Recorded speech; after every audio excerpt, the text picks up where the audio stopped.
સમાજના સુધારકો તરીકે સાધુ સંતોનું આચરણ લોકોનું જીવન બદલી શકે છે। મનુષ્ય જીવનમાં સાધુ સંતોનું આચરણ, વિચારો અને પ્રેરણા લોકોના જીવનને બદલી નાખે તેવી તાકાત ધરાવે છે।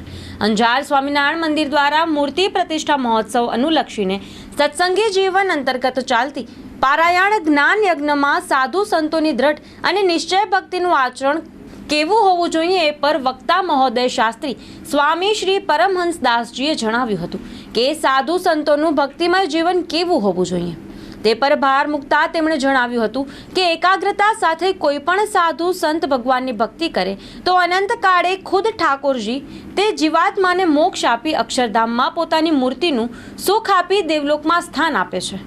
આવા સંતો સમાજમાં પોતાની ધાર્મિક પ્રવૃત્તિઓથી ભગવાનના ભક્તોનું જીવન પરિવર્તન કરવાની તાકાત ધરાવતા હોય છે।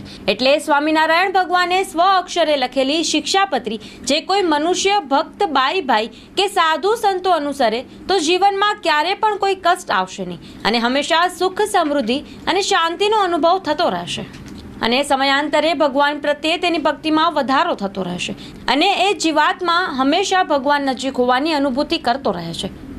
સવારે મંગળા આરતી બાદ ઠાકોરજીને પંચામૃતથી અભિષેક કરી સ્નાન કરાવવામાં આવ્યું હતું। ત્યારબાદ સુવર્ણ વસ્ત્રો અને આભૂષણોથી શ્રી ઘનશ્યામ મહારાજને શણગાર કરી ભુજ મંદિરના મહંત સ્વામી શ્રી ધર્મનંદન દાસજીએ શણગાર આરતી કરી હતી। અંજાર નૂતન મંદિર નિર્માણ કાર્યની વિસ્તૃત માહિતી આપતા બાંધકામ સમિતિના સંત અને ભુજ મંદિરના કોઠારી સ્વામી દેવપ્રકાશ દાસજીએ જણાવ્યું હતું કે ભૂમિપૂજન 2011માં જ્યારે ખાતમુહૂર્ત 2012માં કરવામાં આવ્યું હતું। આ મંદિરનું નિર્માણ કાર્ય અંદાજિત 9 વર્ષ એટલે કે 2019માં પૂર્ણ થતા અને એ સમય દરમિયાન કોરોના કાળ ચાલતો હોય અને સમય સૂચકતા વાપરીને મંદિરને ધાર્મિક પરંપરા મુજબ વિધિ વિધાન સાથે ખુલ્લું મૂકવામાં આવ્યું હતું। આ મંદિર નિર્માણ કાર્યમાં 125 કરોડના ખર્ચે બનાવવામાં આવ્યું છે। આ મંદિરના નિર્માણ કાર્યમાં જે સમિતિના સભ્યોએ કાર્ય કર્યું હતું એવા સર્વે સંતો, ટ્રસ્ટી, હરિભક્તોને આચાર્ય મહારાજ શ્રી કૌશલેન્દ્ર પ્રસાદજીના વરદ હસ્તે શિલ્ડ એનાયત કરી સન્માનવામાં આવ્યા હતા। સાળંગપુર સ્વામિનારાયણ મંદિરના હરિપ્રકાશ દાસજીએ જણાવ્યું કે કચ્છ પ્રદેશ એ નર નારાયણ દેવનું પ્રદેશ છે। વધુમાં તેમણે જણાવ્યું કે સ્વામી મુક્તાનંદ દાસજીમાં જેવા ગુણો હતા તેવા જ ગુણો આચાર્યશ્રીમાં છે। સાળંગપુર ખાતે બિરાજમાન શ્રી કષ્ટભંજન દેવ સર્વેને સુખી રાખે તેવા આશીર્વાદ આપ્યા હતા।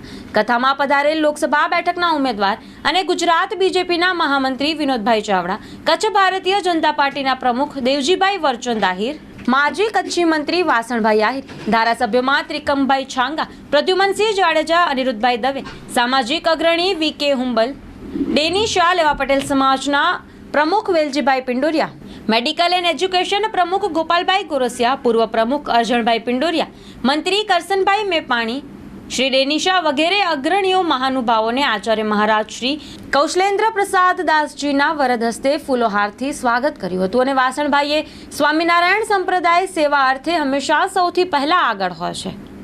આરોગ્ય, શિક્ષણ, કુદરતી આપત્તિમાં સ્વામિનારાયણ સંપ્રદાય તરફથી સેવાઓ મળતી જ રહે છે।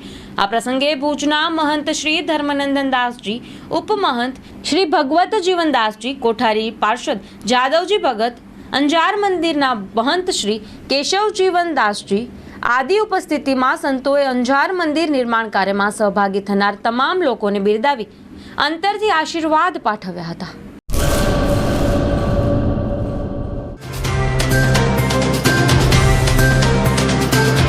તમારા મનની વાત માં ન્યૂઝ લાઈવ ઉપર સાંજે 5:30 કલાકે લાઈવ દરમિયાન વાત કરવા 97 252 06125 ઉપર કોલ કરવો।